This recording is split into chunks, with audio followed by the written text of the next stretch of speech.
pues la idea es compartir y así que cualquier pregunta, lo que quieran cotorrear, por ahí podemos empezar. ¿Usas comilla específico modelo?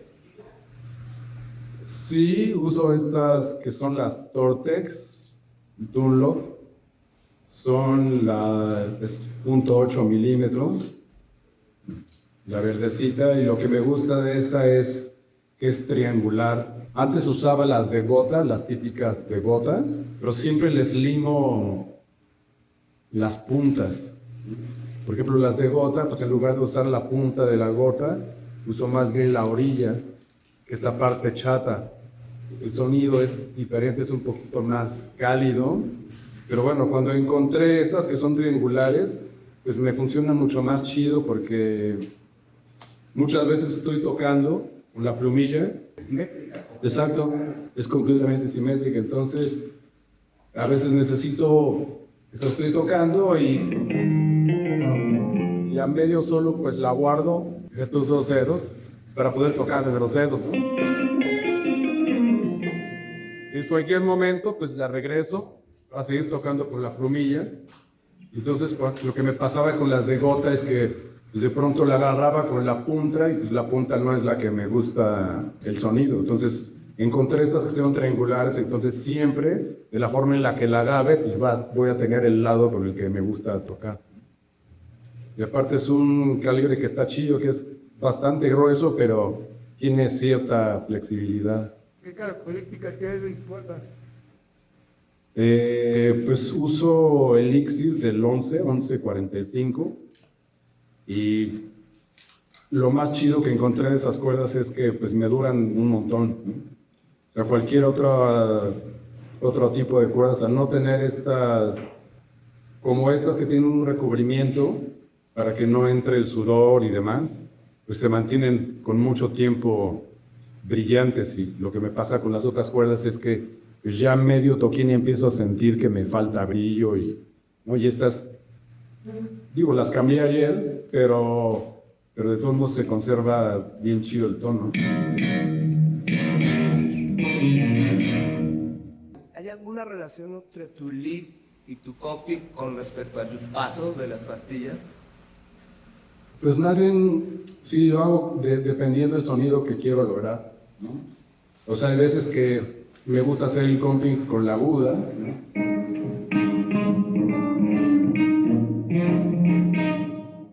Y no, puede ser cualquiera de las pastillas, dependiendo del sonido que quiero lograr. Pero no es como que cuando suele eso es el último paso y cuando haces algo. No, en realidad hasta la mitad de un solo puedo estar cambiando los sonidos, dependiendo, sobre todo en la pastilla grave, la del brazo y la del aguda, ¿no? Entonces de pronto puedo estar tocando algo como...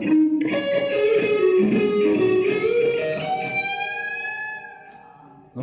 Entonces para que dé ese chillido así, el bend, o sea, primero lo estoy tocando por la pastilla grave, no sería lo mismo si no le doy la paso a la aguda, ¿no? A cosas como estas. Y si se me antoja en el momento, pues me quedo en la aguda, ¿no?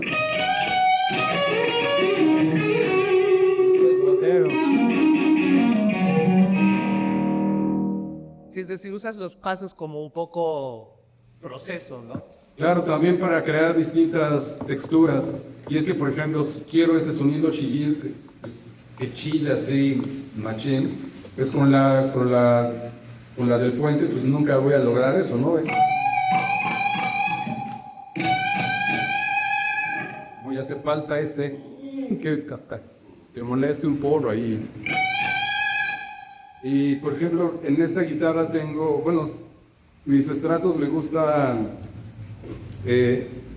enchufar el segundo tono en la pastilla aguda, que por lo general viene, la pastilla aguda no trae tono. Ese es el tono para esta y el segundo tono para la del medio. A mí me gusta ponérselo, es que este tono es para estas dos y este para la aguda, entonces también a veces no quiero ese tono chillido, entonces yo puedo ir poniendo cálido debido a la característica de la aguda, ¿no?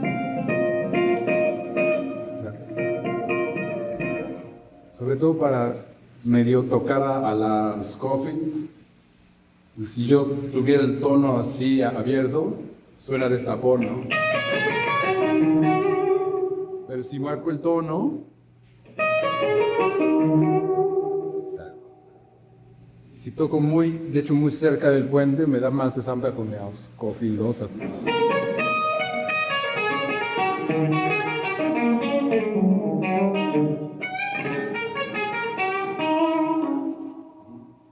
Lo primero que yo entendí cuando vi a tocar a Larry por primera vez es que independientemente del recurso técnico que tiene, que es el que quieras, tiene una compenetración con el instrumento y con su proceso de pedal y amplificación que es totalmente fuera de lo rutinario. Yo lo que yo me considero de guitarrista es tener mi guitarra con el volumen arriba, mi ampli donde me gusta y mi pedalito nada más on y off. Y todo con este hombre es dinámico. La primera vez que lo vi entendí lo que hacía. La textura que hay en su guitarra toca a lo largo de todas las cuerdas, quiero decir, hacia la pastilla de brasas de la del puente, pegadito apenas con la muñeca, de repente un strumming bien fuerte, y mientras está con el pie moviéndole al pedal. Es como, cabrón, quienes no estén tan familiarizados con él o lo estén desconociendo ahora que lo vean, presten atención a todo eso, no solo lo escuchen, vean todo lo que está pasando sobre la guitarra. Es una relación muy dinámica con el equipo, ¿no? Estás todo el tiempo buscando, güey. Sí, es que ya el mismo instrumento tiene un montón de posibilidades. Cuando me dediqué mucho a sacar a los guitarristas que más me gustaban, pues parte de aprender de ellos me fijaba en cómo es que sonaban. No solo el orden de notas que escogían para tocar, sino el sonido que lograban, no solo la combinación de pastillas o la guitarra que usaban, sino de qué forma, qué zona del brazo están utilizando, poniendo la mano, etcétera, o incluso hasta la presión con la que pisas las cuerdas y demás, todo eso afecta el sonido. Entonces yo creo que el proceso fue a través de estar queriendo lograr los distintos sonidos que lograba cada uno de los guitarristas, y entonces pues de alguna forma lo fui adaptando y tratar de lograrlo en un solo instrumento y tratar de lograr todos esos distintos sonidos. Stevie Ray pues, es una superescuela para mí, ¿no? Entonces, no sé, por ejemplo, Stevie Ray haría algo como, ¿no?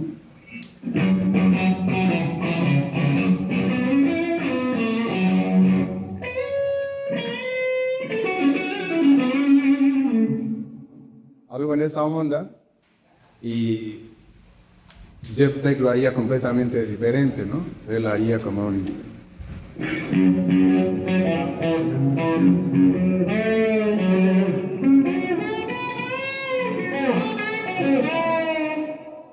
¿Bueno? Entonces es la misma lira, no cambié nada, pero pues todo me lo está dando el instrumento, ¿no? Pues aquí lo que hice fue irme a la pastilla aguda, bajar un poco el tono. Él utilizaba mucho el trémolo.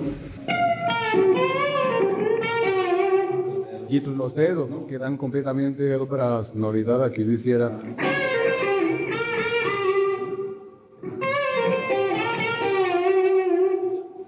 Bueno, a mí me encanta el shuffle tejano y tiene una particularidad que en realidad no sé cómo le llamen ellos, seguro hay algún término, pero la subdivisión, por ejemplo, en los octavos rolados, ¿no? Del shuffle, el swing, lo hacen un poquito más cerrado. Entonces, por ejemplo, octavos derechos son esto, ¿no? Oye, los octavos rolados, el shuffle se da. Pero la onda tejana, que a mí me gusta muchísimo, la diferencia entre el octavo swingueado con el que sigue es mucho más corto. Entonces, en lugar de sonar esto, suena.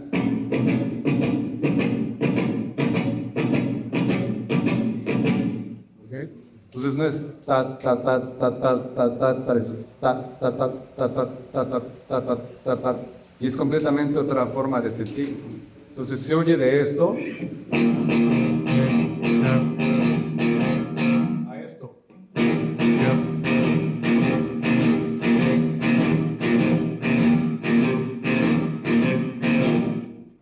Entonces ponerle atención a eso es una forma de hacer un shuffle súper chido. Crea una ilusión sabrosa.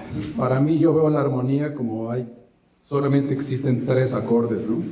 Que es el mayor, el menor y el dominante.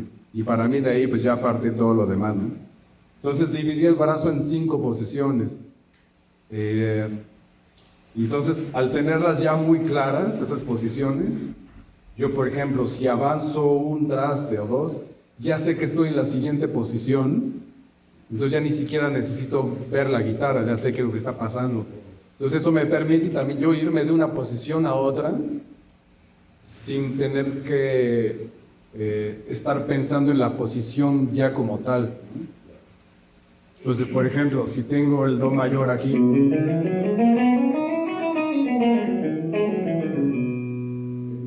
sé que tengo mi segunda posición aquí. Entonces yo puedo estar jugando eso, si está bien no pasa.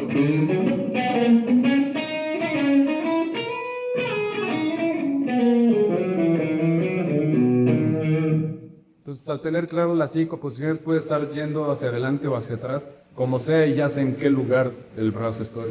Y no importa la tonalidad, porque al final son solamente las 5 posiciones y con 5 posiciones tocas sobre los 3 acordes y en todas las cualidades, mayor, menor, dominante y en la nota que quieras. La armonía básica, ¿no? La escala está dividida en 7 grados, ¿no? Entonces los 7 grados, dentro de ellos están las 3 cualidades de los acordes, que es mayor, menor y dominante. Y bueno, hay quien me alega que es el disminuido, ¿no? Pero para mí el disminuido pues, es un acorde menor con quinta bemol, ¿no? Y lo mismo sucede con un acorde mayor. O sea, el acorde mayor, la cualidad que tiene es que tiene tercera mayor y tiene séptima mayor. Entonces puede tener quinta sostenida, quinta bemol, novena sostenida, novena bemol, etcétera, pero va a ser siempre un acorde mayor. Y el acorde menor tiene tercera menor y séptima menor. Y el dominante, tercera mayor y séptima menor. Y fuera de eso, pues le puedes poner todas las notas que tú quieras, pero pues va a ser mayor, menor o dominante, ¿no? Que es el primer grado, el segundo grado y el quinto grado de la escala. Entonces, si hablamos de tonalidad mayor de la escala mayor funciona para esos 3 acordes, para el acorde mayor, que es el primero, el segundo grado, que es el menor, y el quinto grado, que es el dominante. Entonces, es jónico, dórico y mixolídico.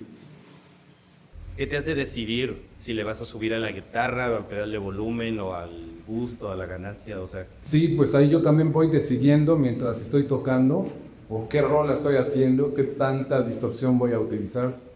Y bueno, es una pregunta clave porque justo yo, por ejemplo, siempre tengo un pedal de drive encendido, siempre. Entonces le pongo unas gomitas, como de patas de silla, al volumen de cada uno de los pedales. Entonces ese se vuelve mi pedal de volumen y mi control de gain es el volumen de la guitarra. Entonces yo, por ejemplo, si quiero la guitarra distorsionada, yo aquí hago machín, porque es mi control de gain. Entonces suena esto. Entonces yo aquí tengo mi volumen al tope, entonces puedo tener ese nivel de distorsión. Si quiero un sonido a la mitad, más crunchy, lo que yo hago es bajar de aquí hasta el punto donde solamente la quiero crunchar. O si me empieza a faltar volumen, yo lo que hago es esto, compenso aquí. Si la quiero completamente limpia, pues yo bajo todavía más aquí, compenso acá. Y la puedo poner en el punto exacto donde quiero que tenga como cierta compresión natural. Para no utilizar compresores, yo la verdad no me gusta usar compresor en mi guitarra. y ya una distorsión como tal es una compresión súper intensa. Entonces, pues siempre estoy controlando eso, el nivel del gain con la guitarra y el volumen del pedal, dependiendo el momento de la rola en el que estoy o el tipo de rola, etc. Los pedales de expresión son solamente para controlar el reverb y el delay. Este es para los reverbs, ¿no?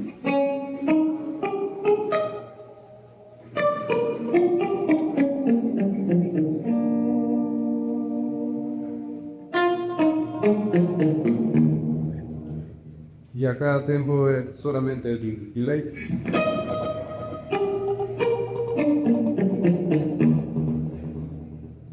Y pues tú a cada uno le puedes asignar qué parámetros cambiar justo con el pedal. Cabe mencionar que los delays y reverbs no están sonando en el amplificador, solo están sonando en el cisterno, en el TA. Entonces mi amplificador está completamente seco y en el pedal ahorita no hay un micro, entonces no suena la guitarra. Solo escuchan los reverbs y delays afuera y el ampli completamente solo. ¿Te auxilias en los controles del ampli? ¿Algún buscar compresión? No, el ampli lo dejo siempre como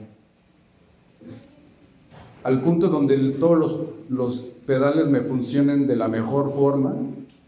Entonces encuentro la ecualización que funcione, que todos oigan chido, y ya después cuando los sumo entre ellos, pues les muevo ciertas cosas de tono o de tanto drive y demás, para que cuando están ya mezclados entre ellos también funcionen. Pero el ampli siempre está en el lugar donde se de cero. Exacto. Si no le muevo nada, nunca les con nada. Si yo quiero más volumen, pues ya lo tengo aquí.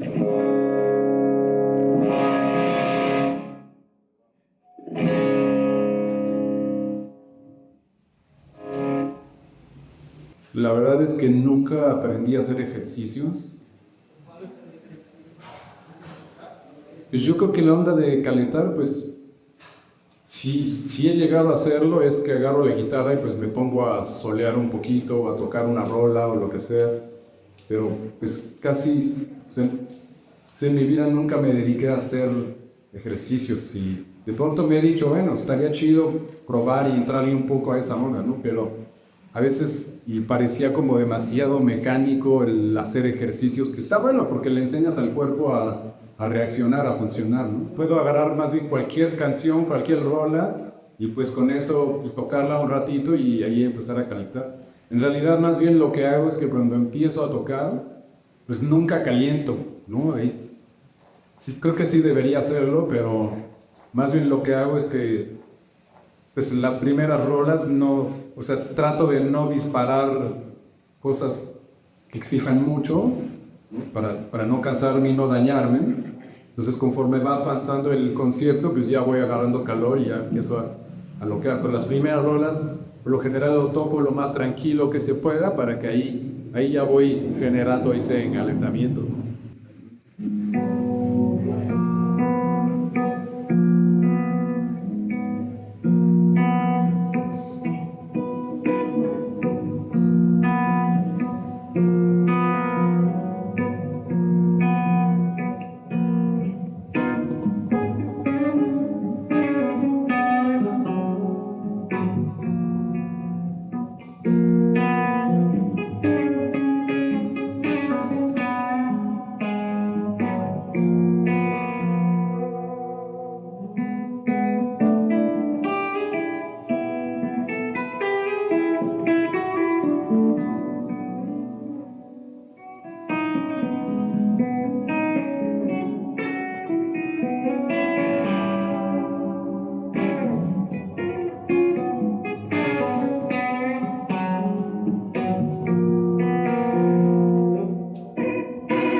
Es un tema que es sencillo y pues voy acomodando los dedos conforme van cambiando los acordes. Son acordes que también son abiertos, me exigen estirar la mano, ¿no? Entonces ahí la voy estirando. La melodía no es complicada, entonces es lenta, ahí voy entrando.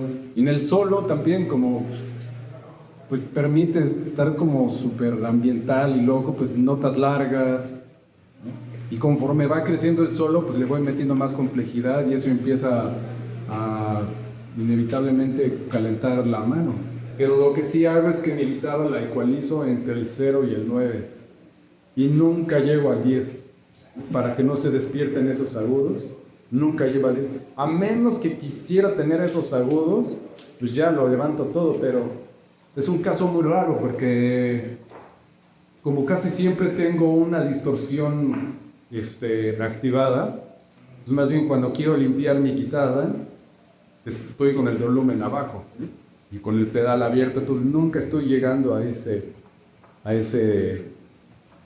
nivel, que es cuando se despiertan los agudos en el contención. Entonces, rara vez he usado el treadle lead, sobre todo cuando es una lira que sí, ya de entrada completita se oye como pacona, ahí se lo podría. Pero así una lira tal cual, pues no. Ecualizo del 0 al 9, así no tengo esos brincos de frecuencias que son del 9 al 10. Esos agudos que se tienen están entre el 9 y el 10, ¿no? En ese tope. Y además según ellos se están compensando porque con el orden de pedales están allí encendidos. En realidad con el control de volumen básicamente los estás domando, manteniendo en zona. Y sobre eso lo que sí que ya tienes muy desarrollado es la sensibilidad de en donde no comprimo demasiado, no meto demasiado, no abroco demasiado. Básicamente tú compensas en tiempo real lo que te haría un pito. Para no tener ese problema de pérdida de agudos, entonces mejor nunca llego a ese lugar al 100, al 10. Entonces ecualizo mi guitarra del 0 al 9. Entonces mantengo siempre el mismo sonido del instrumento. Para lograr una estabilidad, pues terminé yéndome al lado digital, ¿no? Entonces, cuando ando tocando con la gente del pop, por ejemplo, uso un Kemper, ¿no? Y entonces con el Kemper, pues ahí, pues también lo chido es de que me permite pues, diseñar un montón de sonidos que luego la música lo pide, ¿no? Un amplificador diferente, muchísimos tipos de reverbs, de delays, drives, etc. Entonces todo lo traes en una sola caja y puedes traer todo programado y ahí como también son shows que prácticamente se repite lo mismo cada noche, pues ya todo lo tienes de una forma ordenada y para cada rola ya sabes que cada preset está diseñado para esa rola, ¿no?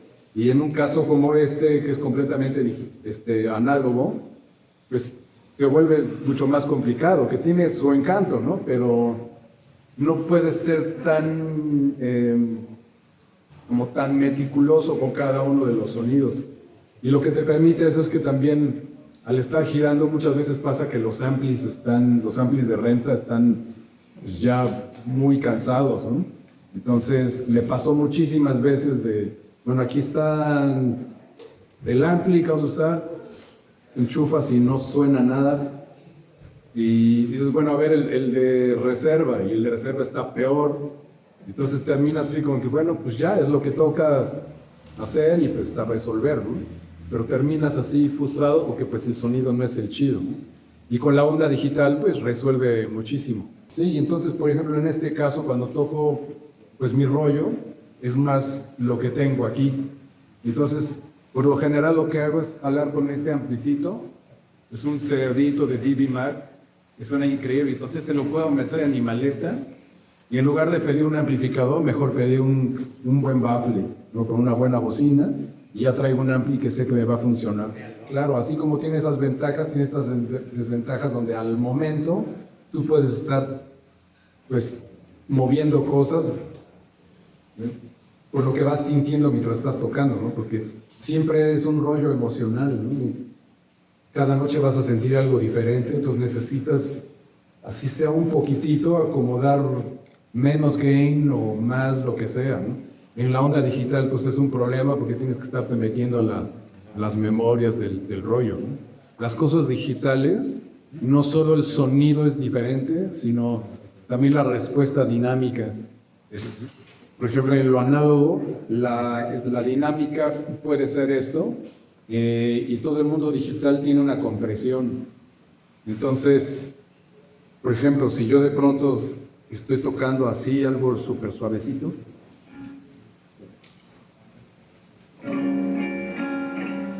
el mundo digital me lo sube de volumen. O yo que toque súper suavecito, por esa compresión que tiene, me lo sube.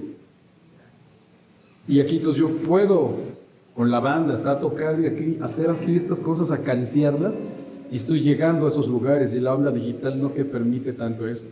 Y si de pronto yo hago esto, también el mundo digital llega a un punto que ya no pasas, está aquí. Y en el análogo tienes esto, puedes ir hacia abajo y puedes ir hacia arriba. Entonces, a la hora que estoy tocando cada una de las dos cosas, lo siento muchísimo. Y puedes hacer un híbrido, ¿no? Pero al final, esta compresión que te digo, la vas a tener. Aunque puedas tener digital y un baffle, lo chido es que, pues, al tener un baffle, por lo menos sientes la presión del aire y esa sensación también se extraña cuando solamente tienes digital y tienes tu guitarra solamente en unos audífonos, ¿no? Al tener esa compresión, de alguna forma te está haciendo que puedas tocar incluso hasta más ligado, ¿no? Y como no tienes tantos esos cambios de volúmenes, así toques un poco más suave, un poco más intenso, la misma compresión te está poniendo como en planito. Y cuando enchufas directo la guitarra a un amplificador, como tienes el rango dinámico gigantesco, vas a notar cómo están esos huecos también, en qué tanto tienes control del instrumento, el ataque que tú le estás dando al instrumento. Entonces se evidencia mucho el control que uno puede tener cuando llegas a un lado cualquier proceso, ¿no? Sobre todo el rollo, la compresión que tiene lo digital. Pues sí, inevitablemente terminas adaptándote, ¿no? Dependiendo el aparato que esté tocando. Y porque también hay amplificadores que tienen más compresión que otras. Y en realidad, pues también lo que me gusta hacer con los amplis de bulbos que te permiten es que ya cuando llegas a cierto volumen, empieza ya a tronar el amplificador, los bulbos empiezan ya a tener una distorsión, y ahí es cuando ya accedes a ese punto de la compresión, pero natural del amplificador. Entonces, pues, siempre que voy a agarrar un ampli de bulbos es lograr ese punto, ¿no? Empieza a quebrar y es el punto más chido que, bueno, a mí me gusta cómo suena y donde también comprime de una forma natural el amplificador. Y cada amplificador va a ser distinto, entonces es como llegar y truquearlo y a ver cómo reacciona. Ese bable me lo hizo un carpintero en Tepoztlán y le puse una bocina Celestion que está súper chida. Y al principio no sonaba muy chido, pero lo fui tocando y fui agarrando onda, ¿no? El bafle que trae el Ari es un baflecito de madera de pino, sólida, lo cual era un material muy típico años 40, 50, y actualmente ya nunca encuentras gabinetes de madera sólida, todos son laminados. Entonces, eso hace más consistente el material para bien, pero también lo vuelve muy cuadrado para mal, ¿no? No va a darte más de lo que ya te está dando en ese momento. La madera natural siempre va a tener más chance de abrir, pero debes tener tu paciencia, darle su tiempo y a ver si al final lo que te ofrece es lo que buscabas, ¿no? Sí, sobre todo que fuera así pequeño, portátil y que funcionara bien. Para mí nunca fue como trabajar o ponerme a practicar o pues coger ciertas horas para tocar. Más bien para mí es mi gusto por tocar la guitarra, entonces en cualquier momento que se me antoja, pues agarro la guitarra, ¿no? Ya no es como cuando estaba chavo que estaba todo el día pegado, ¿no? Es como, oye, pues ¿cuántas horas hay que practicar al día para tocar? Pues entre más toques, pues obviamente vas a tocar mucho más chido. Si tocas todo el día, pues en una semana vas a ver la diferencia, ¿no? Pero si agarras la lira 2 veces a la semana, pues también ahí te vas a dar cuenta que tanto avanzaste, ¿no? Y si entre más pegado estés, pues ahí es donde realmente verás el avance. A veces agarro la guitarra sin enchufarla, a veces agarro y enchufo todos mis pedales, pongo 3 amplificadores y me pongo ahí a experimentar con sonidos y cosas. O a veces agarro la onda digital y me enchufo más bien a la interfase y audífonos y hacer cosas así, ¿no? A veces la guitarra acústica y demás, ¿no? Pero en realidad nunca es con una finalidad de, a ver, bueno, de tal hora a tal hora voy a estudiar esto y de tal hora lo otro, ¿no? Quizás sí, es un buen método, ¿no? Y está chido porque puede ser como súper ordenado y al ser muy ordenado, pues claro, el camino puede ser como muy acortado, ¿no? Pero en mi caso siempre ha sido pues un rollo súper bohemio, ¿no? Donde pues me gusta tocar la guitarra y, o sea, si de repente, no sé, salí en la mañana, estoy en calzones y veo la guitarra por ahí, pues la agarré, ¿no? Y así. Me gusta también mucho el existencialismo. Entonces el existencialismo me ha llevado a también observar de qué forma puedo abordar la música. En realidad, no solo la música, sino cualquier cosa, cualquier actividad que pueda hacer el ser humano, ¿no? Pues, por ejemplo, el humano tenemos 3 centros básicos. Uno es la mente, el centro emocional, las emociones, y otro centro es el cuerpo. Entonces, tienes que enseñarle a esos 3 centros a funcionar. Entonces, hablando de la música, ¿qué pasa? Tú tienes que enseñarle a tu cuerpo a que pueda tocar un instrumento. Entonces, por eso haces ejercicios o que aprendes rolas y empiezas a enseñarle a tu cuerpo a funcionar. Lo que pasa, ok, ahora hay que saber música. Pues que pones a estudiar la teoría. Pues ahí, ¿qué pasa? Estás enseñándole a tu mente, ¿no? A tu intelecto. Estás enseñando la música. Y después la vas a pasar, la traduces al instrumento. Pero ¿qué pasa entonces? Ahora está la parte emocional. La emoción, si la parte emocional, el centro emocional no lo cultivas, pues, por eso muchas veces vemos personajes que técnicamente y quizás intelectualmente son increíbles, pero no te transmiten nada. Y de pronto ves un trío de ponquetos que no tienen técnica y que no tienen un nivel intelectual, pero dice, oh, esto está increíble, ¿no? Entonces, la neta es de que respondiendo a tu pregunta es que no es que si la guitarra tenga que ser emocional o mecánica o de plasma, tiene que ser las 3. Tienes que enseñarte a ti intelectualmente, aprende música, enséñale a tu cuerpo, tú haces ejercicios, aprende música, tócala, ahí le enseñas a tu cuerpo. ¿Y ahora qué pasa? Busca esa emoción, esa música que te hace sentir cosas chingonas, porque ahí es donde realmente vas a poder decir algo.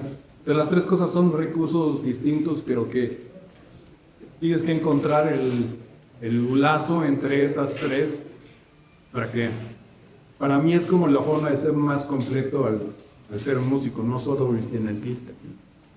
Esta es una guitarra, es una Stratocaster Roadworm, son hechas en México, son como una revisión de los 60s, es tal cual un extrato de los 60s, pero esta es 2009. Está pintada igual con nitrocelulosa, que es la laca con la que las pintaban en esos años. Entonces es una pintura pues muy frágil.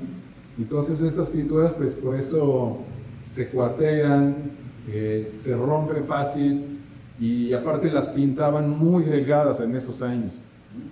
Entonces del humillazo de demás pues era súper fácil otra vez la pintura, por eso esas vidas viejas están así madradísimas, porque usted está en Lira, pues es 2009, y digo que ya venía con sus, ¿no? Por el rollo Roadworm, y ya él viene como con cierto diseño, pero pues la he traído yo de arriba abajo, después pues se ha ido con mareado, ¿no?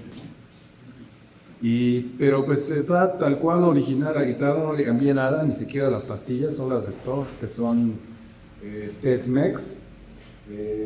Está ya reentrastada y puse trastes de acero inoxidable, que fue creo que la mejor decisión porque pues duran muchísimo estos trastes.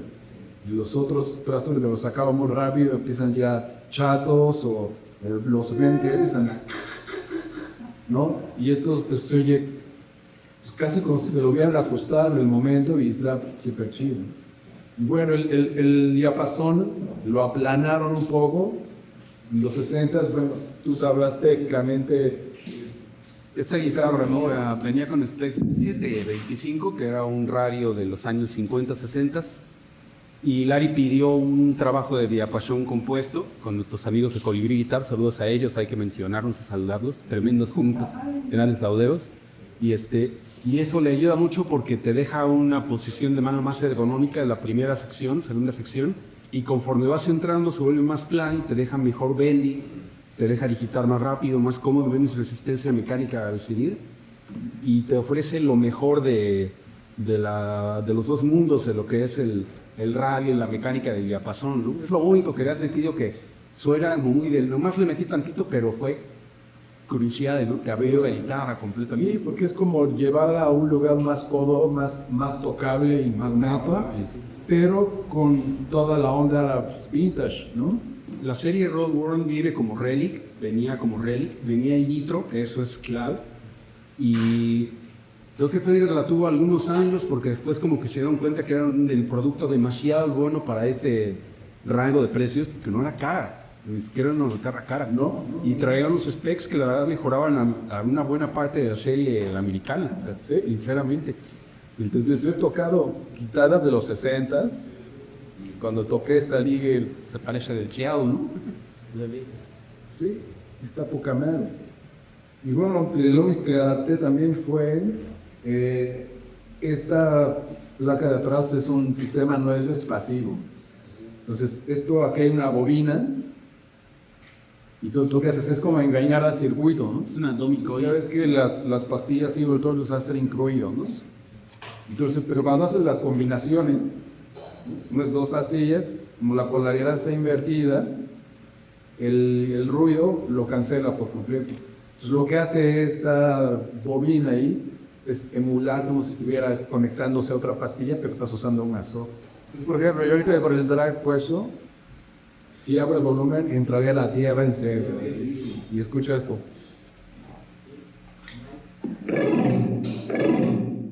Me sirve mucho porque yo, cuando quiero tocar así cosas súper chiquitas, en cuanto empiezas a bajar o abres el volumen, entonces luego escuchas más fuerte la tierra que las notas que estabas tocando, ¿no? Y con eso está increíble. Y bueno, solo le puse una esponjita aquí para que evite que los profesores miren, porque a veces uso mucho gain. Entonces esto.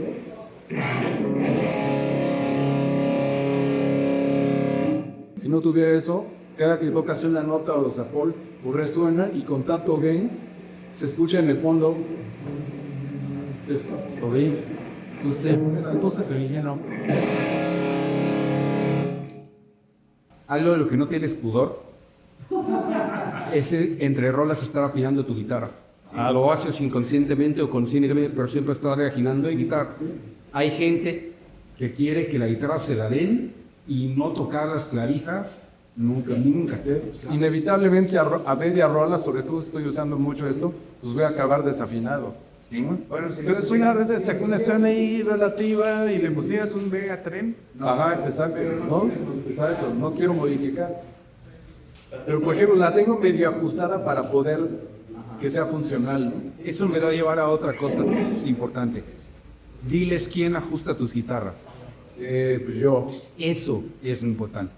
Que en realidad como tu oficio de instrumentista, es importante comprender tu instrumento para tú mismo poder resolverte. Ayer estabas en Ciudad de México por la mañana, viniste a Jalapa por la noche y vas a estar en Puebla por la noche.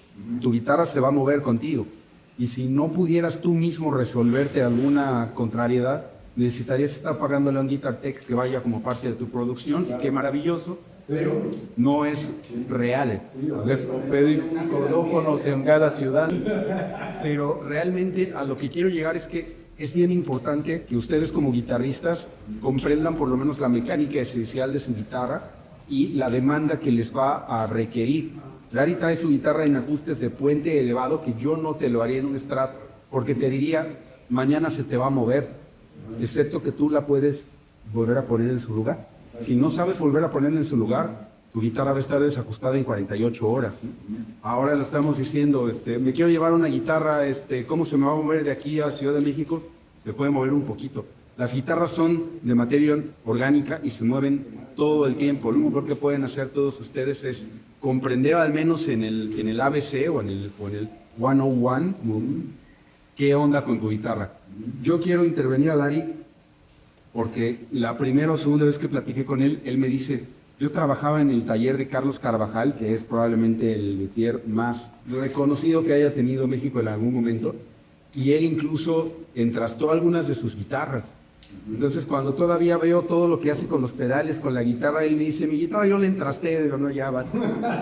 Sí, bueno, estas no. No, seguro, pero llegué a hacerlo cuando charlané con él, porque pues siempre me llamó la atención cómo funcionaba el instrumento. Y en un futuro quizás hasta construirme el mío, ¿no? Claro. Y ese es uno de mis sueños, la neta, tener mi herramienta y hacerme yo mi lira. Pero bueno, estando con él, ayudándole, pues aprendí un montón de cosas. Aprendí a octavar, aprendí algunas cosas de los circuitos, cómo ajustar la guitarra. Y bueno, de pronto llegué hasta a entrastar algunas guitarras.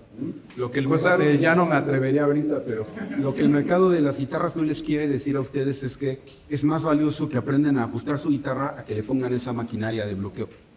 ¿Ves? O sea, es una herramienta más funcional en entender de, oye, pues ¿por qué se movió el brazo? Si ayer estaba en Coahuila con 15% de humedad y ahora estoy en Coatepec con 80%. sí. No, y algo muy importante también es de que por más que una persona como Adrián te deje el instrumento increíble, probablemente no va a ser exactamente como tú la necesitas. Claro.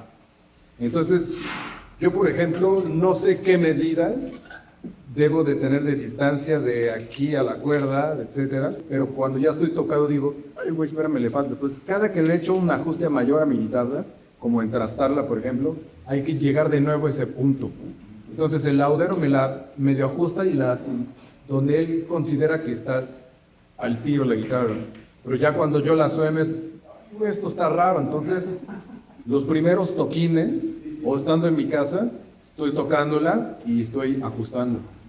Entonces si me la llevo ya a un toquín, me llevo mi herramienta porque empiezo a sentir, ay güey, porque ya tocando es cuando realmente te estás dando cuenta de esos detalles que son muy, muy particulares.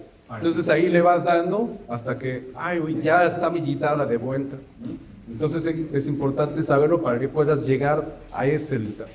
La falla y el error es lo que te lleva realmente a entender qué es lo que pasa con tu instrumento. Pero la mecánica de la guitarra es una tecnología de 80 años, ¿sabes? O sea, sigue siendo muy accesible para cualquiera de nosotros con un juego de desarmadores.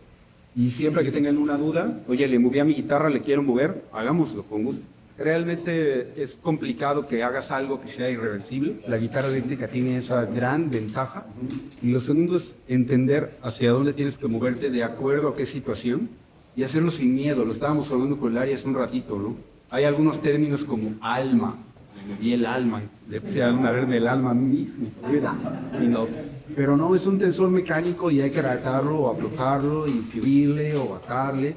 Y al final, por más que nosotros aquí lo hagamos todo de manera muy sistemática, tenemos que llegar a un punto de, oye, de verdad suénala. No es lo mismo que la pruebes aquí, que te dé un poco de pena, que llegues a tu casa y le des, a cuando ya realmente vas a ensayar o a tocar, que ya se te sube la adrenalina aquí, ya le metiste unos madrazos que no le metiste en el taller. Entonces hay que poder moverle. Siempre que haya esa duda, abordémosla. Seguro. Porque de hecho hay quien tiene miedo de cambiar cuerdas antes del toquín, por ejemplo. No, se me va desafinado. No, hay que ponerlas bien. No. Incluso he desarmado la guitarra así de cuto, como estas tienen el desarrollo vintage, hay que quitar el brazo. Y me ha pasado llegar a un estudio de grabación y la guitarra está como, ay no, espérame, dame un segundito, aflojar cuerda, 40 minutos, de repente ven el brazo afuera y dicen, espérate, pues si vamos a grabar. Conocer tu herramienta, eso es la clave. Exacto. Pero se falta porque la mayoría, o sea, son más como princesos que llegan. Cuando ven a alguien hacer eso, pero mi sí lo saca de pedo, ¿no? Claro, sí, o que no saben en un estudio, ¿en qué estás esa mano? Y cara, espérate, güey, ya que no va a empezar la sesión. Pues mira, así como definir las cosas, Creo que la única definición podría ser que, pues que me trato de mantener en constante cambio. Porque si solamente me definiera como, pues es que lo mío es esto, me estoy poniendo una barrera y ya no voy más allá. Más bien, lo pienso como que siempre estoy en constante cambio, o trato de estar, ¿no?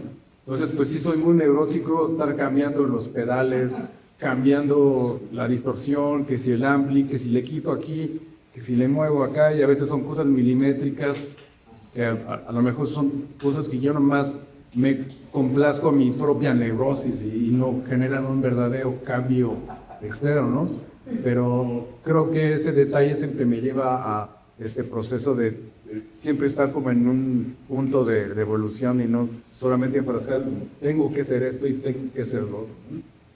Y pues eso también me pasa con los estilos de música que me dicen, bueno, pero, o sea, ahora la gente ya es mucho más abierta, pero me pasaba mucho que los bluseros no me invitaban a tocar porque tocaba yo muy rockero, ¿no? Y los jazzeros no me invitaban a tocar porque yo tocaba muy blusero, o así sucesivamente. Al final dicen, bueno, el que mucho abarca poco aprieta, ¿no?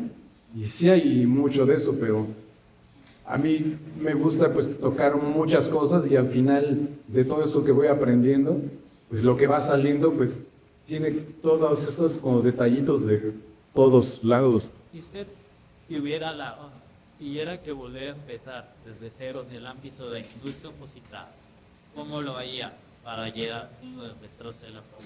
Mejor pondría un puesto de tacos de suadero. Pues la verdad que me gustó mucho el proceso como lo viví, entonces no me quejo para nada. Pues yo empecé tocando con una guitarra, se llamaba Terminator, no sé si conociste las Terminator, pero era como una mini Strato y traía una bocinita.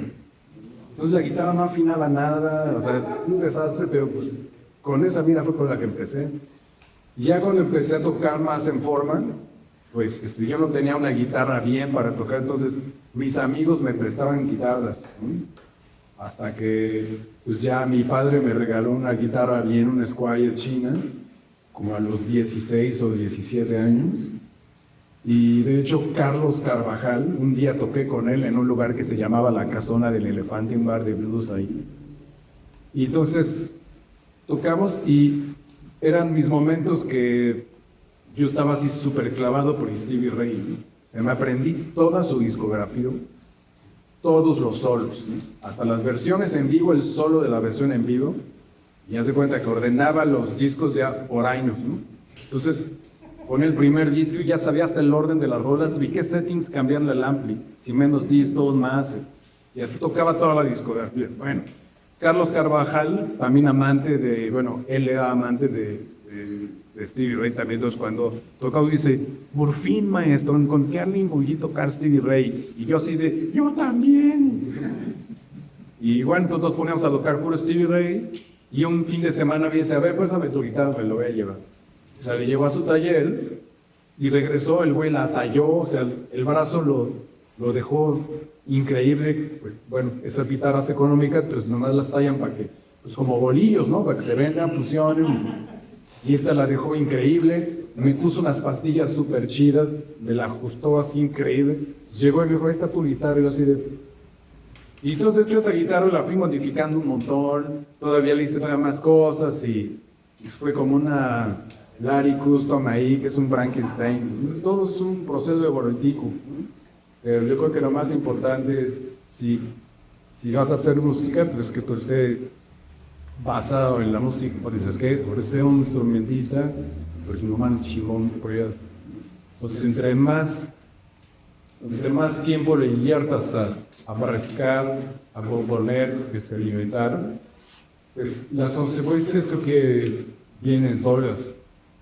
Empiezas a juntarte con gente más chida también, gente que tocan increíble, y después esa gente por lo general está conectada con trabajos más chidos, ¿no? En estudios de grabación o con ciertos artistas. Entonces pues, tus esas capacidades van a hablar pues solas por ti. Entonces yo creo que es la parte más importante. Y en el proceso evolutivo, pues si mira, estás teniendo también mejor trabajo, pues también le vas a dividirte con el equipo, vas conociendo más el equipo, vas experimentando, vas creando tu propia voz, etc. Hay personajes que a veces se arriesgan a salir antes de equipo, cuando luego ni siquiera pueden tocar tan bien. Pero observar bien cuáles son sus capacidades, qué es lo que puedes hacer para mostrar a alguien que sí puedas hacer bien. Porque si no, entonces puede ser perjudicial, te vuelven a ver y te van a decir, estás bien feo, estás saliendo a la luz antes de tiempo. Entonces, es importante con gestar un poquito cierto nivel para hacer las cosas. No creo que haya como un parteaguas, ¿no ves? Para mí ha sido como difuminar el negro intenso hasta el blanco, pues hasta ese momento. O sea, por ejemplo, ahorita tocando mi música, tengo música que he compuesto con otros personajes, otros proyectos, ¿no? Desde hace pues, 20 años probablemente, ¿no? Pero nunca yo mostrado como Larry Luis Velasco. Entonces, quizás ese pudiera ser el parteaguas y no tiene mucho tiempo. O sea, llevo tocando mis rolas un año, año y medio. También fuimos muy afortunados que pues mi padre es músico también. Y pues bueno, mi madre si se casó con un músico, pues soporta más músicos, ¿no? O eso creo, ¿no? Mi madre merece un monumento, nada, seria, hermosa. Y bueno, y al tener un hermano también increíble, pues desde chamacos fuimos ese equipo para tocar siempre, ¿no? Entonces, casi siempre estuvimos tocando en los mismos proyectos. De pronto alguien lo invitaba a él, de pronto alguien le invitaba a mí. Y mi hermano pues ya hizo familia, claro, ¿no? Tenían que y demás. Entonces de pronto fue un momento también que dije, ay güey, o sea, mi compañero de viajes y mi cómplice de todo, pues ya no va a poder estar conmigo al 100, creo. Entonces, y luego, ¿qué voy a hacer yo? ¿No? Pues creo que eso también sirvió mucho para que yo fuera a lo que sigue. Entre mejor te puedas enfocar tú como artista en hacer tu arte, creo que es lo más chido. Entonces, sí es importante lograr tener un equipo de trabajo que te pueda ayudar con todo ese tipo de logísticas, ¿no? Entre conseguir los lugares para conciertos, el deal monetario, las cuestiones de transporte, bla, bla, bla, sí lo considero muy, muy importante porque pues el artista al final pues solamente te vas a enfocar en crear tu arte. Entonces, tu energía no está dividida ni dispersada en esas otras cosas para cumplir a tu proyecto. Solo te dedicas a crear tu arte y hacer tu arte y perfeccionar todo tu arte. Esto es un shuffle para quien preguntaba lo del shuffle. Bueno, esto es un shuffle.